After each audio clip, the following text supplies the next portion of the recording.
It's about why this podcast even exists. You've got a serious lack of real genuine men guiding our nation's young men.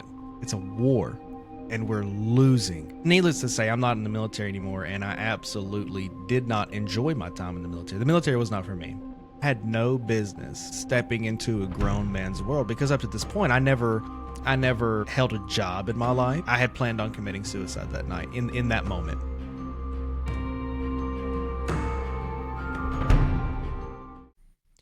Well, howdy, folks. Welcome to the very first episode of the Man Mode Podcast. Now, this is going to be a place for real men, real struggles, and real conversations. In this really personal intro, I'm going to be going over, my story. I'm going to share my story, not just who I am, but what I've been through, right? As a man and a father, I've spent years, trying to live up to the pressure of being strong, stoic, and in control. And it was one of those things where on the outside, I looked fine, but on the inside I was pretty much drowning for a long time. And I hit a breaking point. Anxiety, identity loss, emotional burnout, things no one ever really taught me, as a man to handle. And like most men, I stayed silent until now. All right, until now. So this episode isn't just about what I've been through. It's about why this podcast even exists.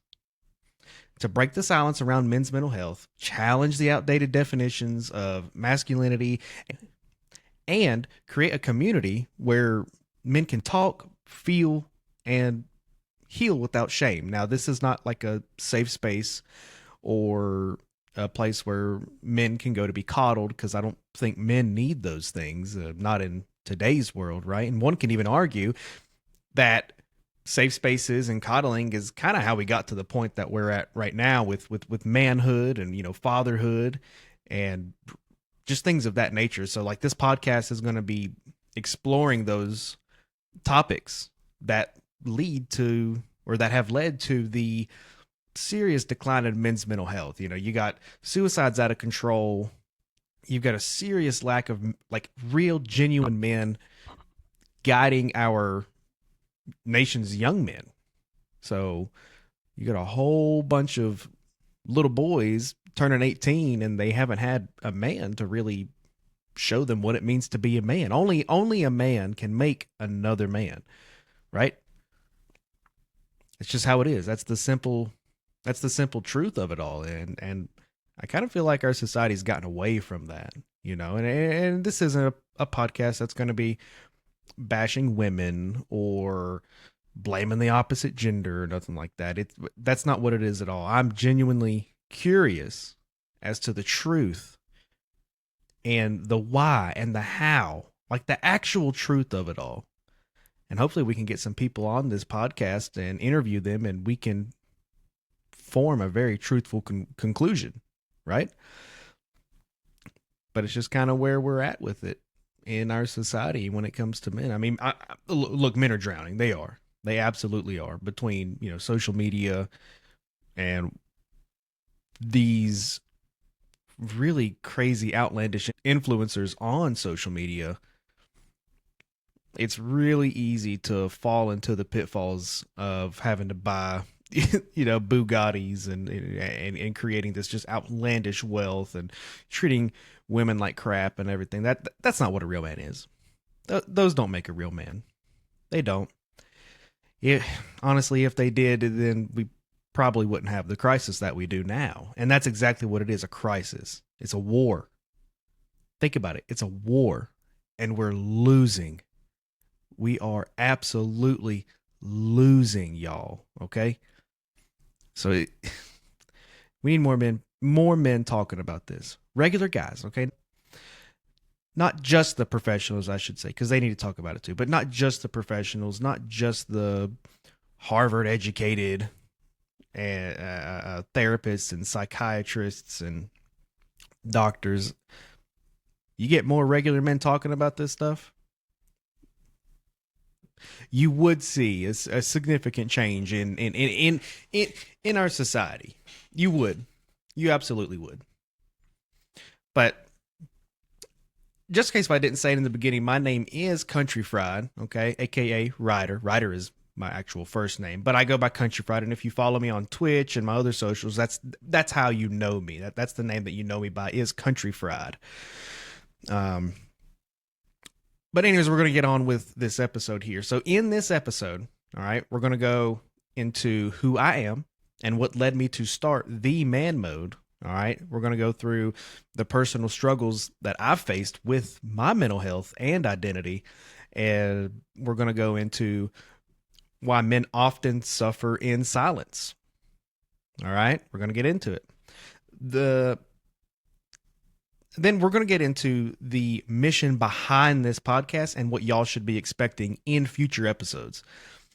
So, honestly, if you've ever felt the pressure to just like man up while maybe falling apart inside, then this is for you, okay?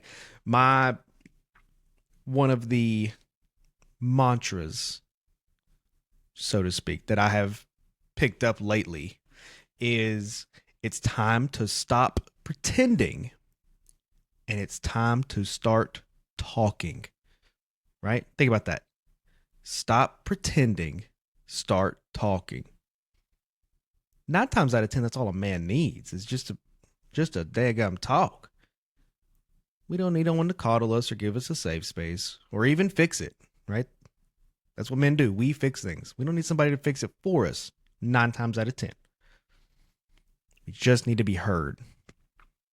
So, let's get into my story. All right. We're going to start with my childhood and we're going to go all the way up to where we're at now as I'm making this podcast episode. Okay. So let's get into it. All right. So I was born in Germany to 2 parents who were in the army at that time, the United States Army. And they met in Germany, right? Ansbach, I believe, is where it is. But I was actually born in a little town called Neuendettelsau, Germany. And I think we moved into the States when I was 3 or 4. I think I was 4. I might have been 3. I don't know, 3 or 4 years old is whenever we moved to El Paso, Texas, which is Fort Bliss, for those that don't know. Fort Bliss in El Paso, Texas, which is like right there on the New Mexico, Texas border. It's right there at it. But then my parents, they split. They did. They ended up getting a divorce, and it's kind of funny because I remember the morning. Right, I remember the morning that we left. I don't remember the road trip. I don't remember a lot of the events that led up to us leaving, right? My mom and I leaving. But I really do remember, even to like what it felt like outside. Like the weather was warm outside. But I remember us leaving and my dad woke me up and it was early in the morning, but he woke me up and he picked me up. And he held me very tight. But he took me outside and he loaded me up in the green Chevy S10 that my mama had at that time. And he put me in my seat and he gave me a kiss on my forehead and he said, "Son, I love you and I'll see you soon." And I remember that very vividly. I remember that. So Mom and I, we drive all the way from El Paso, Texas to Lexington, North Carolina. That's a long drive, just so y'all know. That's a long drive. So we go to live with my pawpaw, which he was our adopted pawpaw. He was actually kind of funny how we called him pawpaw because he was married to my aunt, my mom's older sister, and they didn't work out, but he kind of just stuck in the family, and he was a friend of the family until the day he died. So we go and live with my papa in Lexington, North Carolina, and I go to Reed's Elementary School for a couple of years, and then we moved probably, after the first couple of years of living at Papa's, we finally went over to Churchland. But I go to Churchland Elementary School in Tyro, North Carolina. So then we go back after a couple years. I spent a couple years in Churchland, and then I finished my elementary school back at Reed's because we moved back into the district after a couple years. So I finished my elementary school years in at Reed's, and I remember, was it my third or fourth grade year? I remember when I had first seen, well, not seen, but I had first been through a family member attempting suicide. I remember that very vividly. So, my aunt, not blood aunt, but by marriage, she was married to my uncle at that time. She had committed, she had attempted to commit suicide. At a very young age, I had experienced that aspect of my family's life on my mama's side. So we'll just fast forward from third or fourth grade year to fifth grade year. My mom got a job at a new maximum security prison in Pocahontas, Virginia. And if you're not familiar with Pocahontas, Virginia, I'm not surprised because it's a really, really small. Like the population was probably in the hundreds. Like that's how small it was. So she gets the job as a corrections officer, and we moved from Lexington, North Carolina to Pocahontas, Virginia. And I had only spent 1 year at the middle school in Pocahontas, Virginia, because after that first year, after my sixth grade year, that they had closed down the school and the prison had bought the schoolhouse. So then we had to move from Pocahontas, Virginia to Tazewell, Virginia.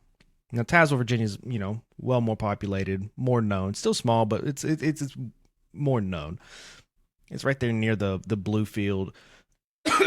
Excuse me. It's right there near the Bluefield area of the border of Virginia, West Virginia. So I moved to Tazewell, Virginia, and I finished out my middle school years in Tazewell, Virginia, where my mom worked 2, sometimes 3 jobs just to keep a roof over our head. And again, she's doing all this by herself. However, about towards the end of my 8th grade year, I was staying at my friend's house, and his uncle, who was in the Army, was in town. And he was a cool dude. So I thought, right? But so he was a cool dude to me at that time, and him and my mom hit it off, and he was stationed in Hawaii.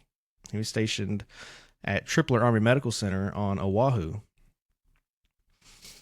Well, they hit it off, and I go from living in the mountains of Virginia to living in Hawaii. So I spent my first 3 years of high school in Hawaii. Now that was a lot of fun. I loved Hawaii. I still love Hawaii to this day. It's a great place, and I highly recommend everybody go and visit that place at least once. But I spent my first 3 years of high school in Hawaii, and over those 3 years, my mother was not in a happy marriage. In fact, she was in a very physically, emotionally, and mentally abusive marriage. And I would see my actual dad. I would go to him like in the summertime, and then every other holiday I would go and see dad. And I love seeing dad. I to this day I still get really excited to go and see dad. So I'm witnessing my mom going through these struggles, and it was like this for 4 years, 3, 4 years, 4 to 5 years, really. But mom was not happy, and she was in a really abusive marriage with this man who had seen war probably one too many times, and he admitted to a few war crimes that I'm not going to repeat because they're that bad. They really are. some of the worst in humanity. Okay, seriously, some of the worst things that you see in humanity or that you hear about in humanity. This guy admitted to doing those things in just a real casual way. You know, dude never felt any other emotion. He felt no shame for what he had done. So that was the male role model, right? Quote unquote role model that I had in my life. And luckily, I didn't follow any of that. I like to think I turned out okay.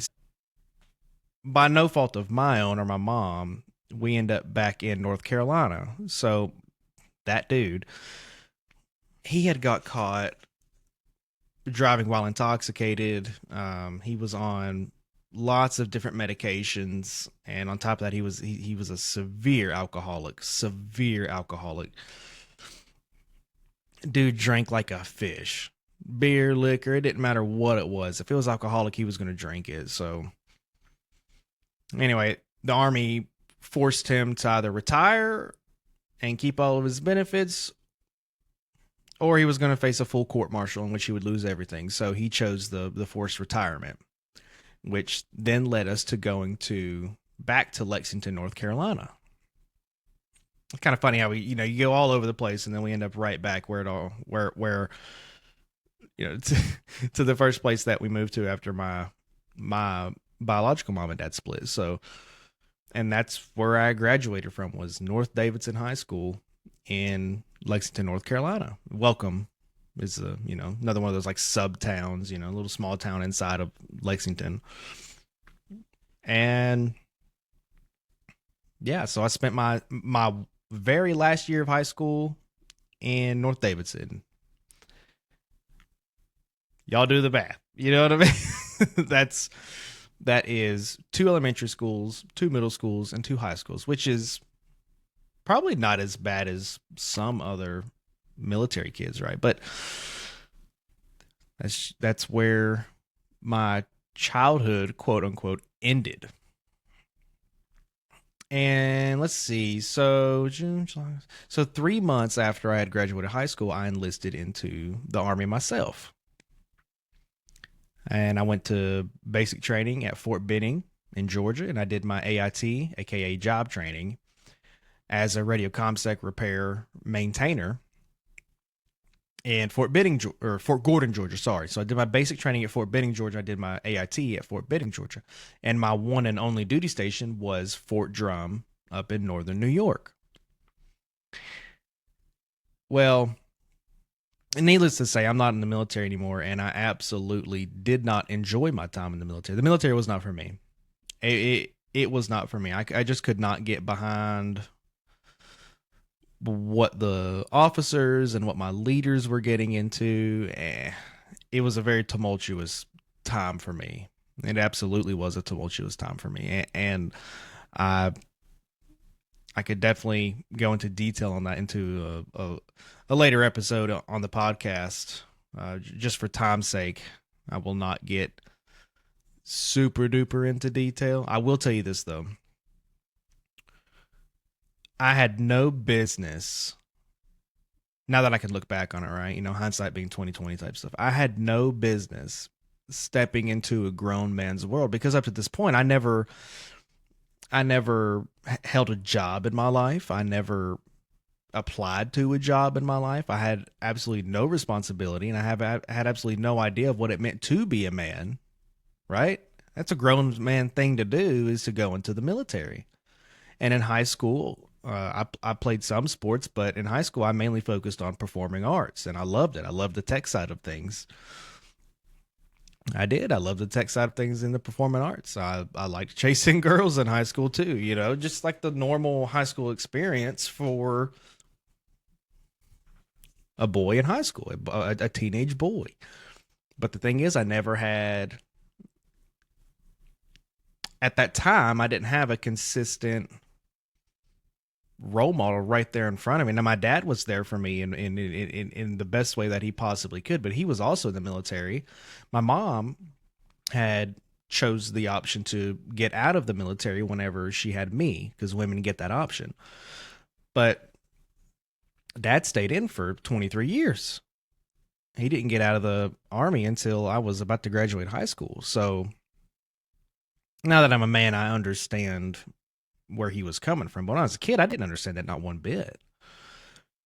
So, but I joined the military and I had absolutely no business being in that space. Not at all. Not at all. And it showed. It showed big time. By the time I got to my unit, right? So, like within the first couple of weeks of being at my unit up in Fort Drum, I'd already failed a PT test. But that's because I had gotten injured on our very first ruck march, which happened like a day or two before I took my very first PT test at my new unit. We went on, it was like a 10-mile ruck march. It wasn't timed or nothing like that. It was just a unit thing to do, was to go on this ruck march. And I was walking right beside of my friend, and I wasn't paying attention to where I was walking. Right, I'm looking over at him, this way here, and he was to the left of me, and I was talking to him and looking at him. We were just cutting up, carrying on, and shooting the bull. And I wasn't looking in front of me, and I stepped into a massive pothole with over 100 pounds on my back. I was in full kit, right? Full kit, helmet, Kevlar, everything. I was in my full combat kit and with a full rucksack. And instead of just like falling with it, right? Like I tried to stop, and like it made my body twist and contort, and I didn't tear anything, but like I really pulled a lot of muscle in my back, and had twisted my knee, which I did injure my knee playing football and stuff in school, which sometimes that would bother me, which doesn't now, thank God. But I just aggravated all this stuff in my body. I pulled a bunch of muscles in my back, and I could hardly walk right the next day. And, well, my commander, she said, "Nope, you're going to take your PT test tomorrow because I think you're faking this injury." And I'm like, "What? I just got here. You don't know a single thing about me, and you're automatically going to think that I'm just sitting here faking an injury to get out of PT," which that does happen. Like, to be fair, that does happen. But I'd given these, I hadn't given my commander or my NCOs any reason to believe that I was faking anything. Needless to say, I didn't pass this PT test. I failed it badly. Badly, I failed it. And I probably took 8 or 9 more PT tests, and I just couldn't pass them. And there did come a point in time where I wasn't hurting anymore. The pain from whatever injuries I had got on that ruck march, they didn't last very long, but I had kind of lost the will to just be a soldier. I didn't want to be a soldier anymore. I didn't want to be a soldier once I got out of training. I'm probably halfway through training. Heck, I don't even know when I decided I didn't want to do this, but at some point in time, I just realized that this is not what I wanted to do. And it's not like a regular job where you can just up and walk away. No, you still have to follow orders, and you're stuck there until they process you out, right?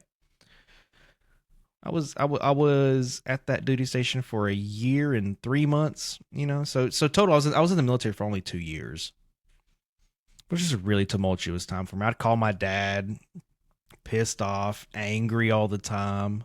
I mean, I never had a good thing to say when I was in the military. I was not happy. My headspace just wasn't where it needed to be, and it just wasn't a positive situation for me whatsoever. And the military is not for everybody, but I come from a line of soldiers, right? I'm third or fourth generation Army, So I felt obligated to be a soldier too. Why not? I was the first one to not like it, and it didn't work out not one bit. I ended up getting an honorable discharge. I did. I got an honorable discharge because I didn't do necessarily anything like wrong. Nothing about my service was dishonorable. It's just I didn't like it, and I wasn't somebody who was fit for the Army. And my commander said, "Bye. You'll probably do some good things when you take that uniform off, but this ain't for you." And so I found myself driving back home from northern New York. So I get back home after getting kicked out of the military, and very quickly I get married to my high school girlfriend. And like a day or two before the wedding, she told me that she was pregnant with my first son. So here I was. I didn't have a career planned out, right? I didn't even have a job yet. I had nothing to offer. And here I found myself facing fatherhood at the young age of 20. I couldn't even order a beer yet, right? This is 20 years old, no job, fresh kicked out of the military, and now I got a kid on the way, and I'm getting married. So all of this pressure and all of these big time pressure and all of these emotions started coming up, and like I had to just show everybody that, hey, I got this, like I'm good. That's what I told everybody. I'm good. Nah, I got this, man. I always wanted to be a husband and a dad. Yeah, no, I'm good. But that just wasn't the case. I was not good. I was not ready. And come to find out, I didn't even really want to be married to this person, and she didn't want to be married to me. We just did it out of pressure, anxiety. Like I don't even know why we got married. To be completely honest with you, and everybody told me, like, why are you getting married? Y'all should not be getting married, and I didn't listen to nobody. Fast forward, what? Let's see. After the wedding, it took about 3 months or so. But about 3 months after the wedding, we moved to Oklahoma, which is where my dad was. I had always wanted to live near my dad, so we moved to Lawton, Oklahoma, where my dad was at that time. He's not there anymore, but that's where he was at. But let's see, what job did I have? Oh yeah, the first job that I had there was uh, HVAC work. I was changing out filters for all the different like HVAC units and stuff across the Fort Sill.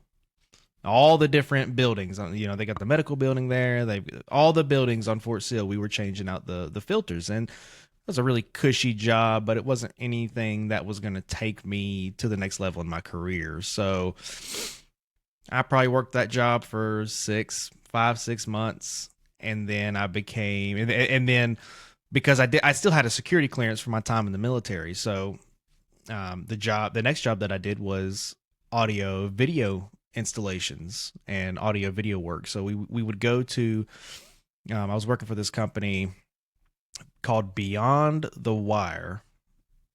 Really funny name, but I was working for this company called Beyond the Wire.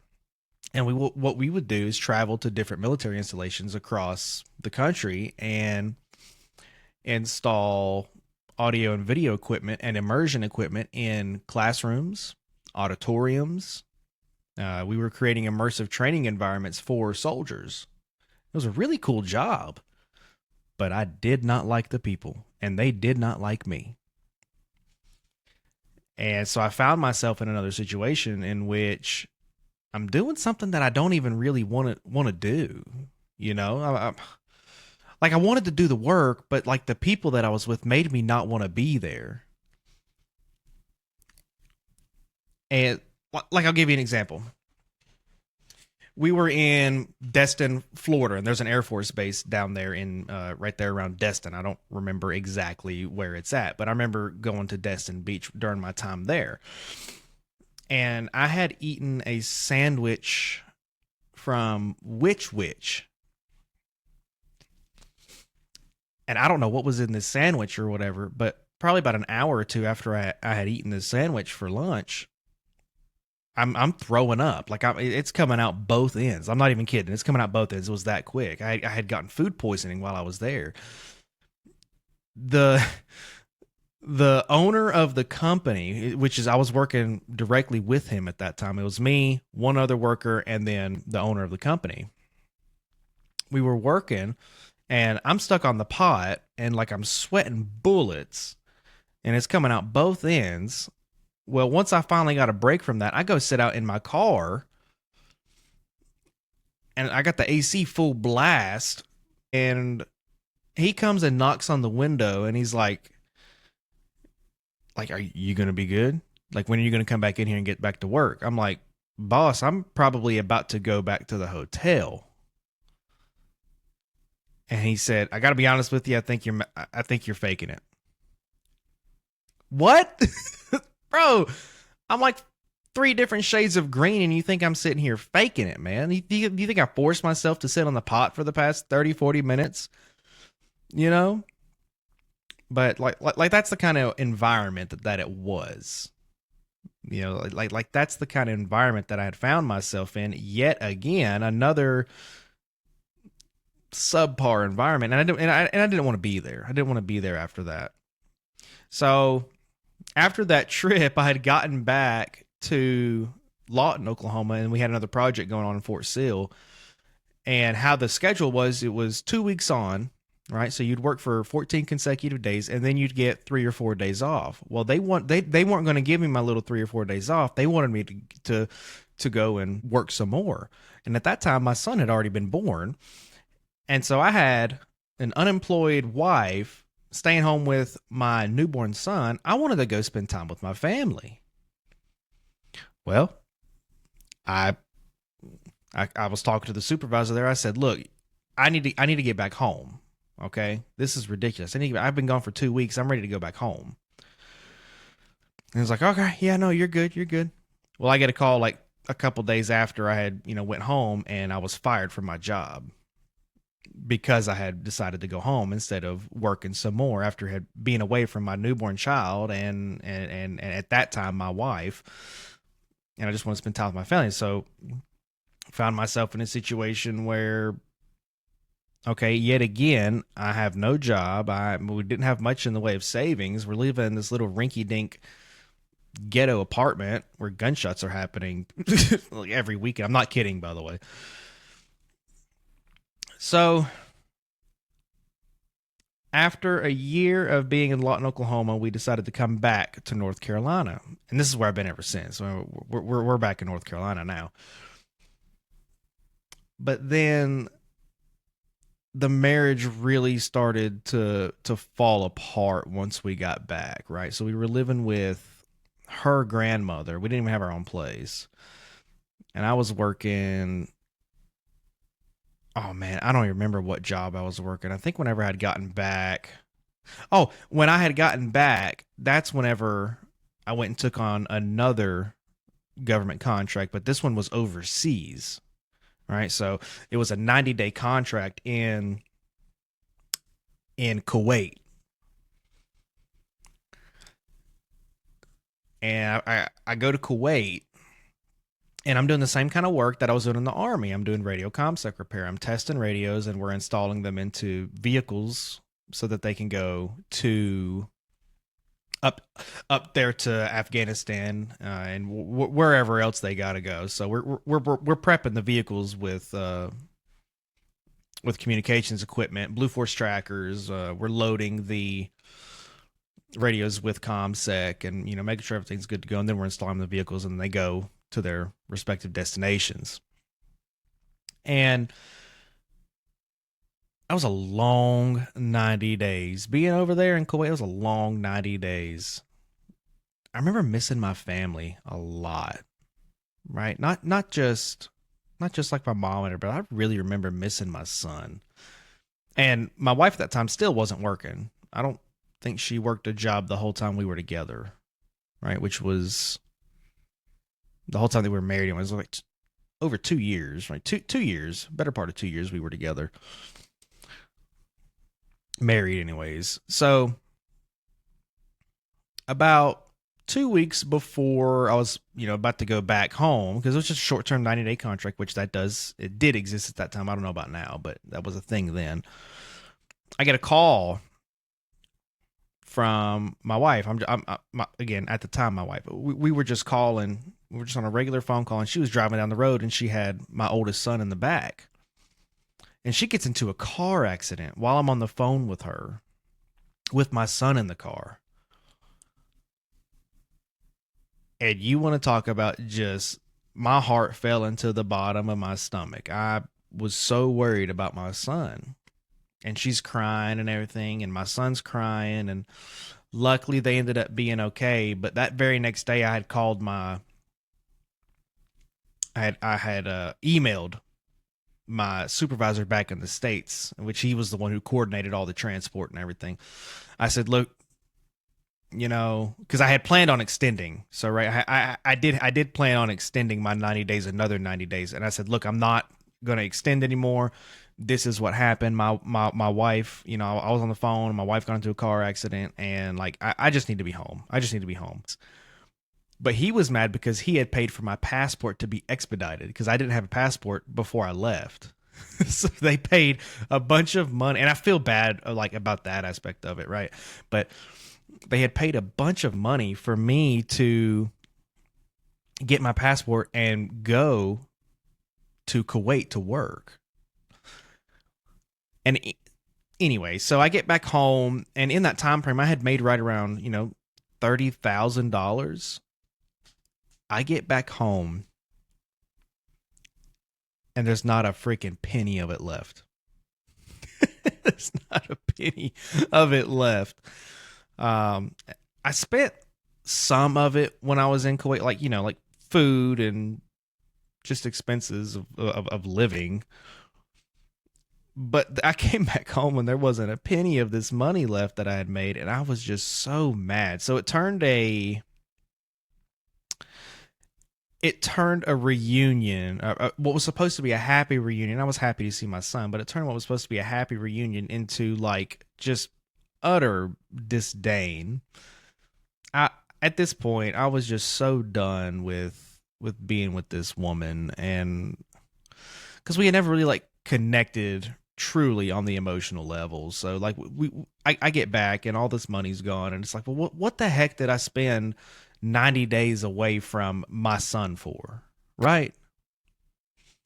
And like the home life got worse. I picked up a job with Dish Network, installing satellite TV and stuff on people's houses, and so, and I was working a lot of hours at that time. I was probably working 6 days a week, 14, 16-hour days. I think my longest day at Dish Network was about 18 hours. Yeah, no, I didn't like that job either. But the good part was I was finally working by myself. I wasn't working with other people because that just tends to not really go all that good. And I wasn't well liked in Kuwait either. It just, for whatever reason, just seems like when I work with other people, they just don't like me very much. Because I've got one speed, right? I've got one speed. But anyway, back on topic here. The home life was getting worse and worse and worse. And I remember coming home from work one day. I had gotten home early that day for some reason.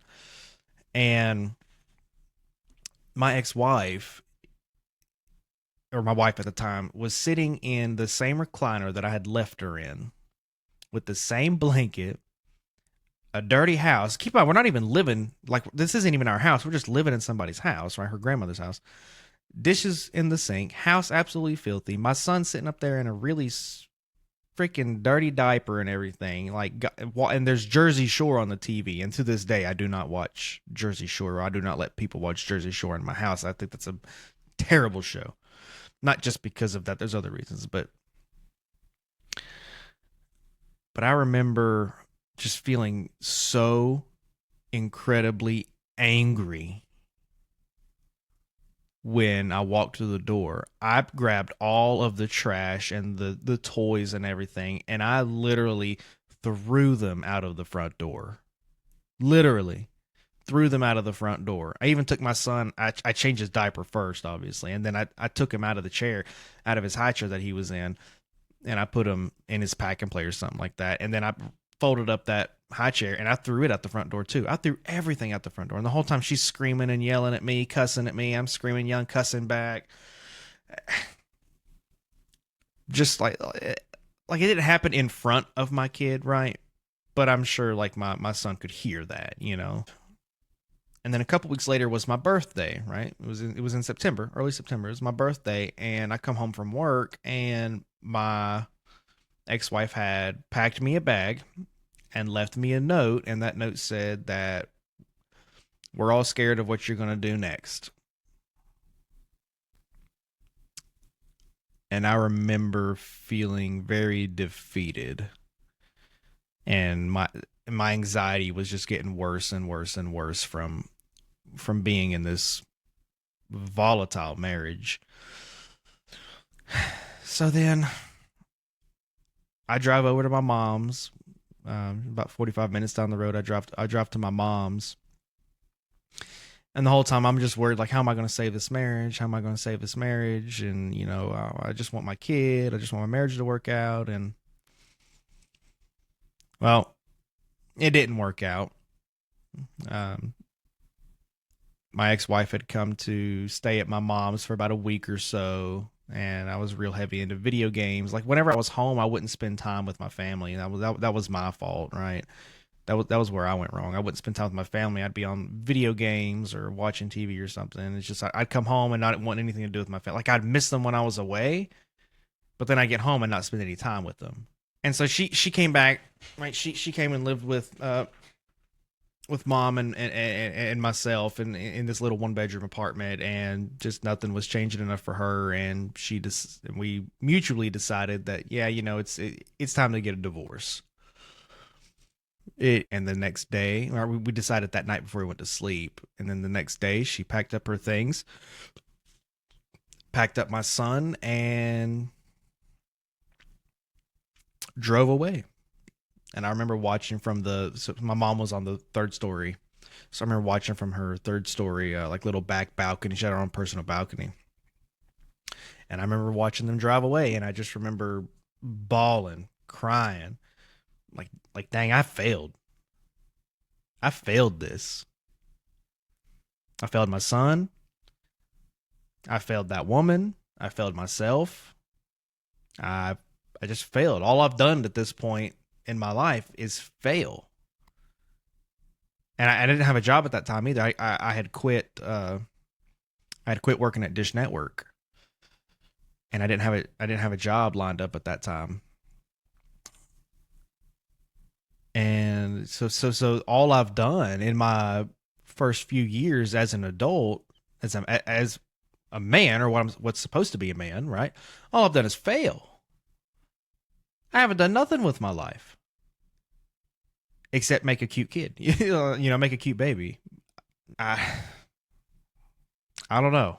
I don't know. I have absolutely no idea why it got to that point, right?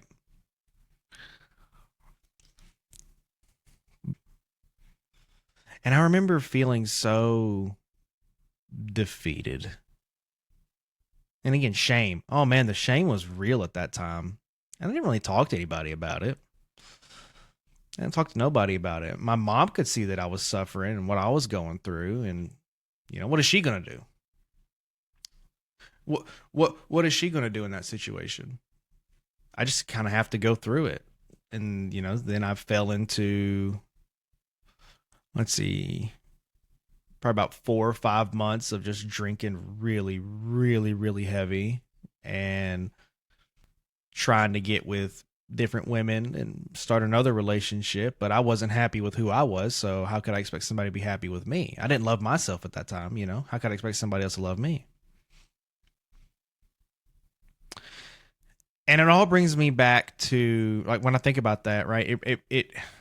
I think the beginning of the end of who that person used to be, right? Who that version of Ryder used to be.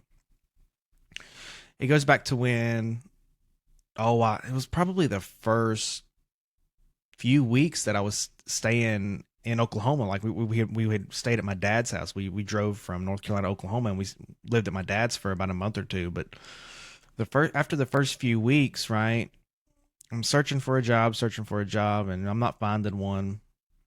And this is before I had started working at with the HVAC company there on Fort Sill. But me and my wife were arguing really, really heavy. I don't even remember what the argument was about, but we were cussing each other out and just being very loud and I was probably I was throwing stuff. I don't think I was throwing anything breakable like pillows and blankets and stuff, but I was throwing stuff nevertheless. And that's whenever I threw up my hands like this and I said, you know what? F it. I'm done. And I guess my dad had heard me say that I'm done, and you'll find out why in a minute. But in that moment, I had planned to get in my car, drive as fast as I could, and I had full intentions of driving this car into the nearest lake or pond deep enough to submerge everything. And I had planned on killing myself. I had planned on committing suicide that night in that moment. And so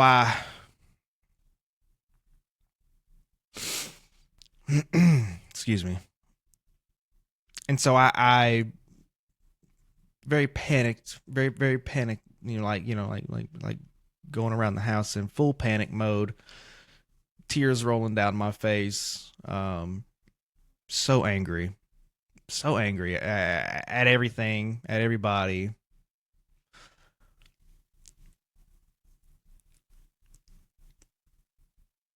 But I couldn't find my keys. I could not find my keys. And I looked everywhere where they possibly could have been in that house.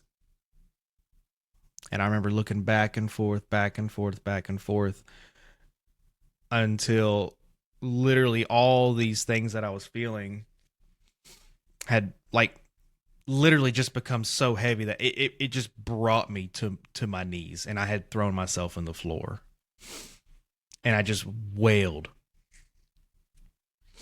Excuse me. And I had just wailed.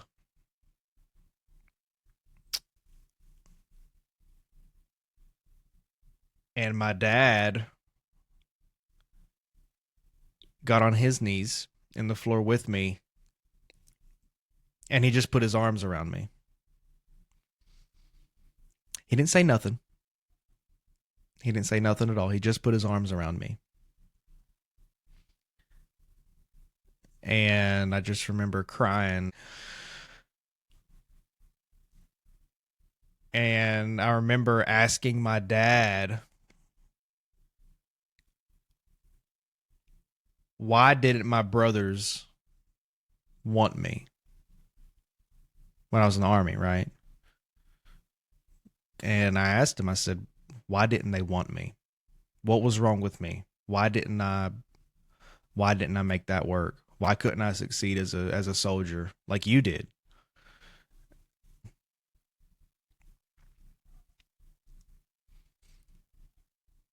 And I don't think he responded to that. I don't think he responded to anything. He just held me.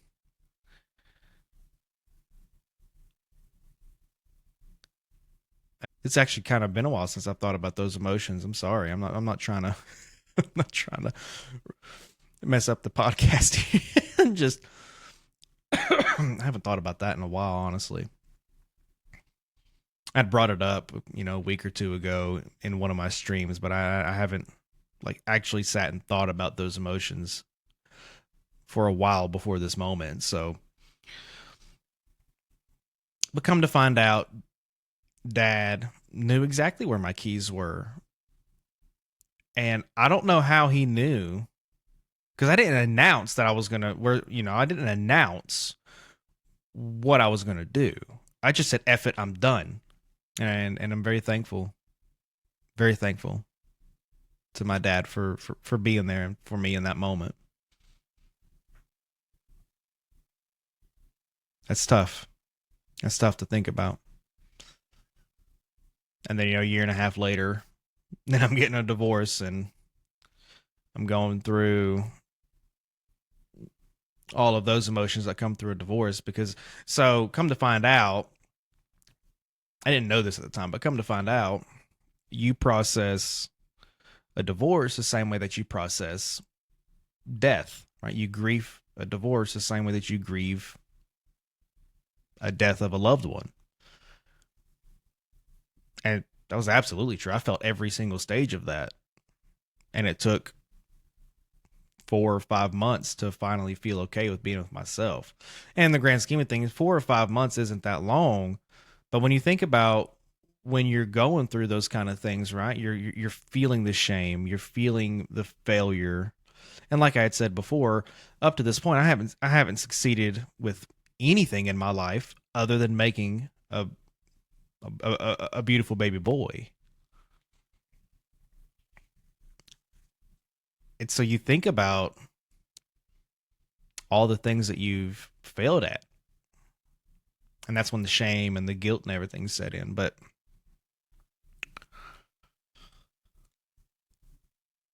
so fast forward 6 months, okay, 6 months after my ex-wife and I decided to get a divorce and separate, get a divorce and end things. I had just gotten out of I don't know, maybe like a month or two.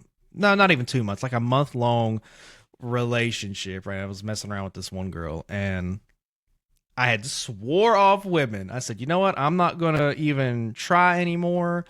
I'm literally just going to focus on myself and my kid. Well, you make plans and God laughs. That's what they say, right? I had posted on Facebook a little picture of like some chicken wings, some like buffalo wings. And this girl commented, "Ooh, I could go for some wings. Nothing hits better than some wings. Ooh, I love me some wings." I invite that girl, that woman, to go fishing with me that day that she had commented on that. And she was like, "Yeah, you know what? Screw it. Yeah." We had gone to high school together, and I don't remember meeting her, but she remembers meeting me. And we went fishing, and I caught a stick, and we saw a turtle. That was it.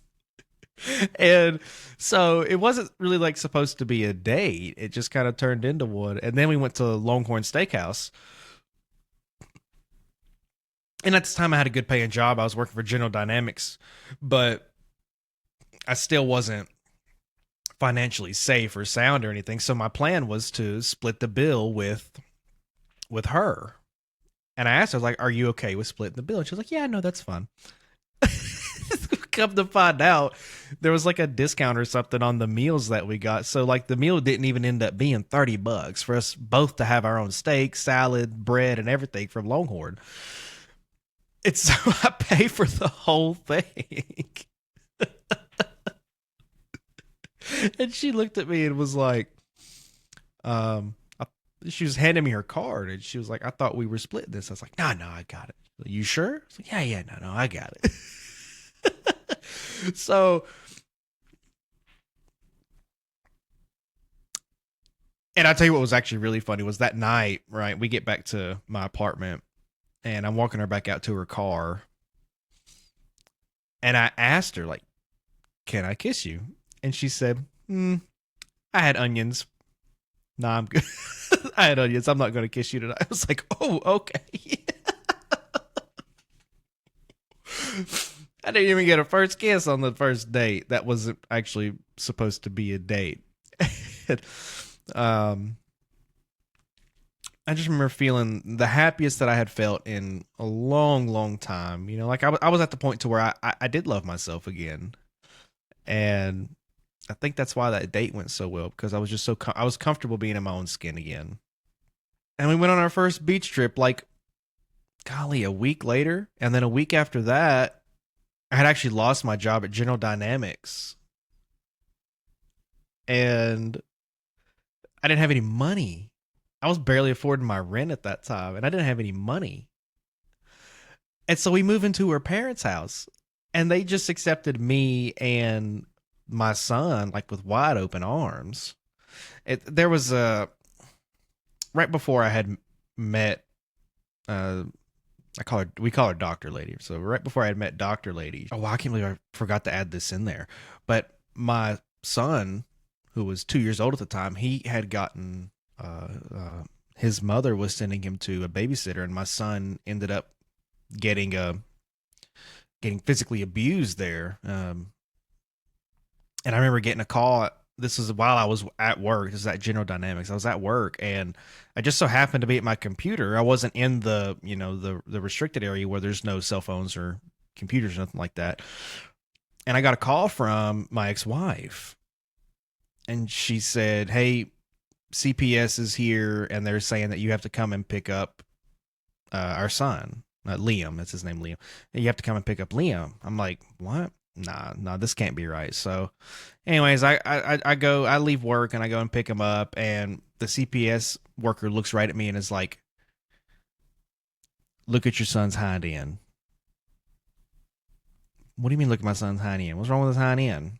I look, and my 2-year-old son's hind end is literally black and blue, literally from where somebody had beat him. So I had full emergency custody of my son at this time when I had met Dr. Lady. Even more anger had set in at that point, but like it wasn't like it had been before. It was different, right? Like I just wanted to protect my son at all costs. I just wanted to protect my son. And so like normally when I would get into a relationship, I wouldn't let the the woman meet my son. But it was a unique situation in which I had my son full time, and so Dr. Lee had met Liam very early on, like within a couple weeks, kind of early on. And they just hit it off immediately. Oh, she loved him right off the get-go. And she was so mad about what he had gone through. And you could tell it set him back. It did set him back. It did, absolutely did. It didn't affect his spirit. Not one bit did it affect his spirit, which is the best thing. Kids are resilient. They can bounce back, right? Doesn't mean we should subject them to those things, but they can bounce back relatively quickly. And he's fine now. He's perfectly fine now. He's a regular 8-year-old boy. But we had moved into, so back on track here. I had lost my job, and we had moved into my now girlfriend's parents' house after only being with each other for just a few weeks. And I had finally seen, like in that time, right when I was living there, we only lived there for like a month and some change or whatever before we had found our first place in a different area in North Carolina. But that was the first time that I can remember seeing just a healthy, happy family. Very healthy, happy family. Because my mom's side of the family is not healthy, and they're not happy. In fact, most of them have passed away due to substance abuse or suicide, or they're in jail or prison or going to prison or jail. Most of them have passed away though, mainly due to substance abuse and suicide. But anyways, it was the seeing my girlfriend's family. That was the first time I had experienced a relatively healthy family, and it was nice. It felt nice. Like the home atmosphere there was just so, it was light. I was like, wow. So this this is what it's supposed to be. My mom did the absolute best that she could. I just didn't have a positive male role model most of the time. Fast forward another year or so, and then we find out that we're pregnant. And we're having a girl. And so now I'm going to, not only do I have a son, now I'm going to have a daughter. And then COVID happened.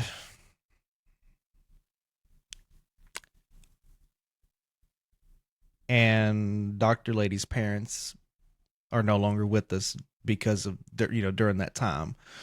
Her dad, not her biological dad, her stepdad, but her dad, he's the one who raised her. He had just finished up around a chemo. He had cancer, and he just finished up around a chemo, and he got COVID, and the COVID gave him pneumonia, and pneumonia killed him. But to be fair, though, he could have caught the common cold at that time, and that would have been really tough because chemo is rough on your body as it is. So her dad died. And then a month later, almost to the minute, her mama died. Her biological mama died. This is all while she was pregnant. And so it was like dang, now, she's grieving and she's pregnant, and now even more pressure falls onto me. And I wasn't in a really good headspace at this time either because she was pregnant, and it was a miserable pregnancy for her. And I was stuck with playing video games in the basement of the house that we were in. And I fell back into the old me. Craziest thing. I have a great woman who's hurting in every way imaginable. Her whole world is falling apart, and I'm not there.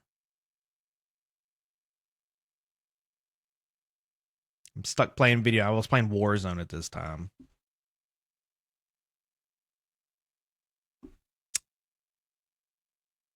And it's just tough, man. Oh man, it's tough. That you want to talk about like one of the worst times ever, right there. Man, where did we go after that? Where did we go after that? Oh yeah, I was delivering for Amazon at this time. That's right. Because after I had done another audio video job like I was doing before, and it was the same situation, right? But after that job, it was literally like almost the same exact situation, just with a different company. It was terrible, absolutely terrible. Same kind of stuff had happened. Literally like the same atmosphere with that audio video job. So I quit that job, and then I started delivering for Amazon. And that job sucked. I didn't like that job either.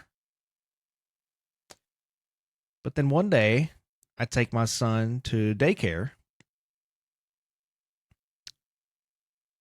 and a plumber is there. He's there running the sewer machine. He's clearing out a clogged sewer main.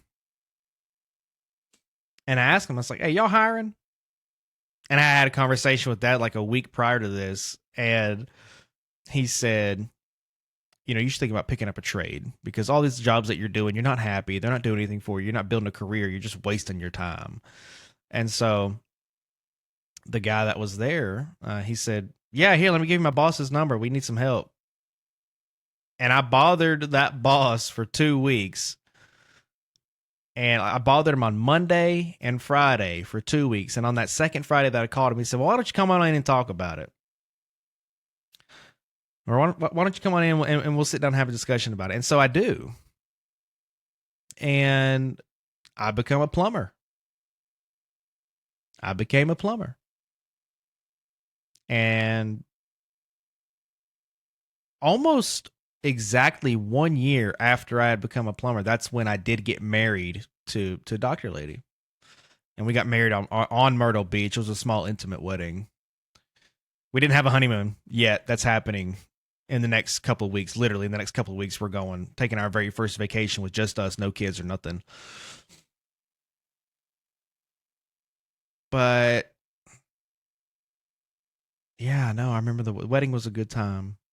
It was a really emotional time for Dr. Lady, because she didn't have her parents there. Her daddy wasn't there to walk her down the aisle, and things are fine, Dr. Lady's a nurse, by the way, registered nurse.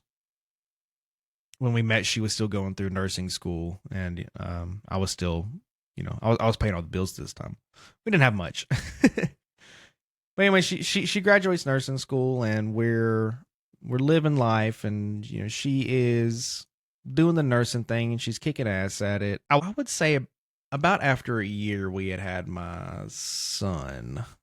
Yeah, after a year after we had my son, the plumbing company that I was working for, I'd been there for 3 years at this point. The plumbing company that I was working for, they changed up how we got our commission. I wasn't getting 40 hours a week anymore. And now we're in a position to where my paychecks are no longer covering childcare for the 3 kids. And we went on for about a month or two with my account just being in the negative and my wife having to, send me money and stuff. And that's when we made the decision that, hey, you need to become a stay-at-home dad. We can't afford childcare. It's $250 per kid minimum, and there's not a job out there that's going to pay you, right? Because you don't have a college education. You're a blue collar boy. There's not going to be a job out there that's going to pay you enough money to cover daycare. So it's time to be a stay-at-home dad. And I've been a stay-at-home dad for a year and a half now. For a year and a half. And I love it. I absolutely do love it. I have not faced too many issues with it. There's been a few people who have seen me as less of a man, and they've made it be known that they see me as less of a man because I am a stay-at-home dad. So, it is what it is, I guess. But no, I've definitely faced some of that stigma that goes into with that, right? Like they're trying to like make me feel like I'm less of a man because I don't have a job, like like a typical job. It's just a different kind of work. But it is against the traditional societal norm for the man to stay at home. But it's just what works best for our family, and it really does work best. I love what I do. It's given me an opportunity to stream on Twitch, right? I love streaming on Twitch. I love interacting with the community that I've built, and it's a small but mighty community. I average right around that 10 to 15 viewer mark on Twitch right now, and don't even have 1,000 followers on TikTok and stuff like that. Only 82 subscribers on YouTube, but like it's fine. It's fine. I'm loving it. I'm absolutely loving every bit of it. And now we're starting the podcast, right? So I don't know. And I face struggles in like my current marriage now. Like there was a time where recently, like within the past 60 days or so, that my wife has come to me and said, "Hey, like I'm not feeling the emotional connection that I used to, and it's ruining our marriage because you're spending so much time on the computer." I wasn't always working. I was mostly working on the computer with the streams and the content. But she had told me that I'm not feeling the connection anymore. And this was, I don't know, 60 days ago or so. And I wasn't feeling very good about myself with the content that I was putting out. I wasn't liking the video gaming stuff, and I love playing video games. I really, really do love playing video games, but I've always had an issue with those taking me over, right? I get so hyper fixated on it. And then I get into content creation. Well, now I'm hyper fixated on content creation. And so she told me that, and I was like, whoa, okay. So now my marriage is in trouble. And so I took a step back, and we agreed to go to couples therapy. And I'm in individual therapy now too. And so like I'm working every single day to do this, like to better myself. And in that process, I have come to the conclusion that I want to do content on men's mental health, because my whole life, so plumbing was the first thing that I had. Well, being a dad and plumbing were the only two things to this point that I had not failed at. I've succeeded. I found a great deal of success as a plumber. I found a great deal of success as a dad. I'm a really good dad. I know I am. And nobody can take that from me. And I'm very confident in that fact that I'm a good dad. Otherwise, my wife would not have let me become a stay-at-home dad if she didn't trust me with our kids,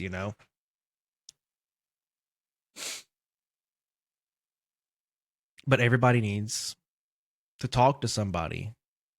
And we're in this really weird period of time where men are encouraged to open up emotionally, but like just as soon as most men do, the vast majority of men do, they're shamed for it.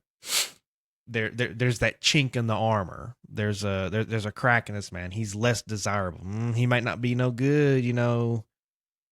He wants to treat me as his therapist. He may not be no good. I don't want to hear about none of that. Or, you know, just be laughed at and or just told, well, look, nobody cares. You know, shut up. Go fix it. And it's been this way for a long time, decades and decades. The past 30 days or so, and this does not make me an expert on the matters of mental health. It doesn't. The purpose of this podcast is to explore and push the boundaries of what we know men's mental health to be, right? It is. And to hear the stories of regular men and get more regular guys talking. Because it's the number one killer of men under the age of 45 is suicide. So obviously there's a big time mental health problem going on among men. And of that 80% death toll or whatever, right? Roughly 50 to 60% of that 80%, these guys don't even have a history of mental illness. So, and don't take my word for it, okay? Don't take my word for it. I'm not a professional. I'm not a licensed therapist or anything. Don't take my word for it. Go look it up yourself. The numbers don't lie. The numbers don't lie. So I decided to do content focused around men's mental health and getting more men talking. And I mean, that's my life story to this day. And that's what led all of these things that have happened in my life. That's what's led me to start the Man Mode podcast. It has all of these things. Not only that, so like when I was playing the video games, like with my Twitch streams and stuff, like I would get some interaction with the people that would watch, but most people, they wouldn't really talk too much. And now it doesn't matter how many viewers I have, whether it's gotten as low as 5 or 6 viewers. It doesn't matter how many viewers I have. My chat has never been more active. Men want to talk about this stuff. They do. Men want to talk about their mental health. They do. That proves it, right? I go from a dead chat playing video games and I switch it up and I start talking about men's mental health. And that's a very blanket category. There's a lot of subtopics under that category, but you know, you start talking about these different topics and all of a sudden these, you know, 5, 10, 15, 20 viewers are just chomping at the bit to talk with me and to tell their stories and everything. We even had one of my viewers, which was another fellow streamer, one of my fellow streamers was watching and he hopped into a Discord voice chat with me and I interviewed him and got his story from right there during stream. He wanted to talk about this stuff on stream in front of an audience. Now, granted, he's a streamer, but still, that's how I know that this is the right thing to do. And the sad truth is most men suffer in silence because of the stigmas that are surrounded around men's mental health. And it's been a problem that's been there for decades and decades and decades. It's just, you know, now people are starting to toy with the notion of talking about this stuff. And we're not nearly enough people are talking about this. Not nearly enough men in America are talking about their mental health and their struggles, the pressure of being a father. And we're seeing it. We're absolutely seeing it, you know, between marriages and, you know, divorces and failed relationships.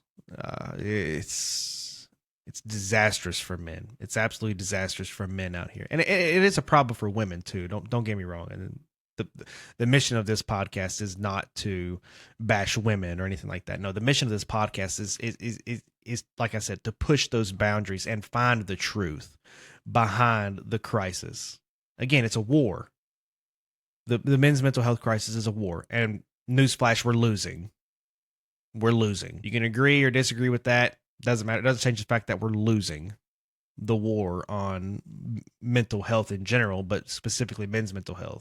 It's like I said at the beginning of this podcast. It's time to stop pretending that these things don't exist. It's time to stop pretending that these things don't happen. And it's time to talk. Now, some future announcements for the podcast. My dad is going to be my co-host. You have learned a little bit about my dad, and he has a very fascinating story. And we will be getting more guests on this show.